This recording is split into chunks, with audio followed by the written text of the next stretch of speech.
We're often bombarded in the news today about the environment and the destruction of the environment, when in fact over 80,000 acres of rainforest is destroyed every single day. What we don't hear about a lot are the cultures and the villages and the people who live within these environments. Papua New Guinea is one of the most culturally diverse countries on the planet. With just over 6 million people here, approximately 80% still live in rural, isolated areas. There are hundreds of ethnic groups and over 800 native languages. Within each ethnic group, there is a traditional society that keeps alive the traditions of their ancestors.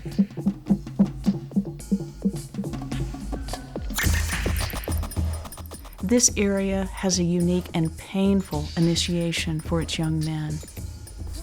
We're in Palumbai village at the House Tambaran, and this is a place it's basically called a men's spirit house. Is that right? And so only the men are typically allowed to go here. When we even entered the premises, all the bandanas, the hats, everyone had to take everything off their head, and that's out of respect for the area, because this is more sacred ground. So apparently when a young boy reaches about the age of 16, he undergoes an initiation. And it's a cutting of the skin. And basically, are these all crocodile people? That's right. Okay. During the initiation, the skin is pinched, then sliced off, creating the crocodile look. They cut it, and then the boys have to stay in here for how long? Maybe 3 months. As it heals, because Yes. It's excruciatingly painful. There's no pain medicine, there's nothing they give for pain. It's just like open wounds, and they just sit here and wait for that to heal. Yes, that's right. Many young men pass out, scream, and cry for their mothers. After their cuts heal, they are able to leave the structure, live alone in their own house, and take a wife. Throughout the villages, gender roles are well established. The men hunt, trade, and go to war, while the women are responsible for the children and the household.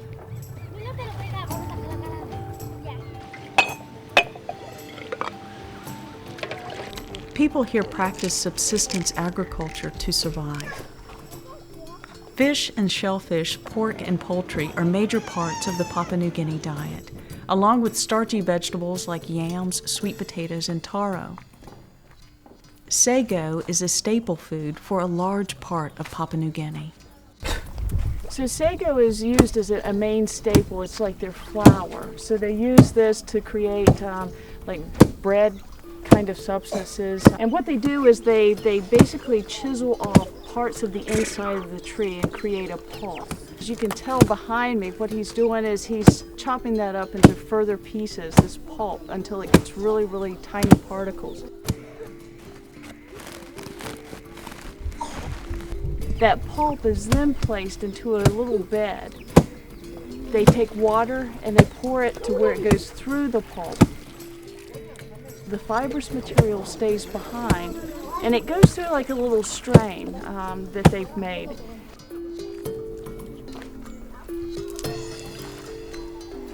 And as the water goes through, it carries with it the sago. It goes into a canoe. And as the water evaporates, what's left is the sago down at the bottom of the canoe. It takes a lot of work though, so you appreciate what you eat here a lot. A prevailing custom of Papua New Guinea culture is to chew a betel nut. And ever since we've been here, we've seen the people chewing this stuff in their mouth, and their lips are red and they keep spitting. And in fact, sometimes you have to watch where you're walking because the spit is on the ground. It's really, really bright red, almost like a blood color. And what they do is they chew a betel nut. And the betel nut basically gives them it's sort of like a little drug, isn't it, Yes. Jimmy? And it just sort of gives them energy, and they feel stronger and more vibrant, I guess. And so it's we decided we need to see what this betel nut is all about. There are 3 ingredients to the whole process. One is the betel nut itself. And then there is mustard, and then lime, which is like a little powder. And you take the mustard, you dip it in the lime, and then you actually open up the betel nut and put that in your mouth, chew it up, and then add the other two ingredients.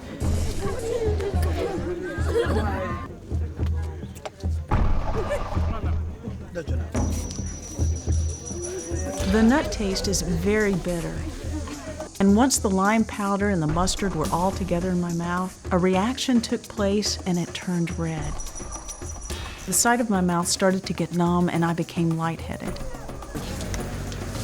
You're not supposed to swallow the juice, but I didn't know that until after I had already swallowed a couple of times. So he said it probably would just upset the stomach a little bit. And right now it's feeling a little high, so I'm going to spit this stuff out. One of the interesting consequences is that they can get mouth cancer, and you will see a lot of their mouths, especially the ones who have been chewing for a long time, the teeth have decayed and the mouths are just they're just not healthy looking.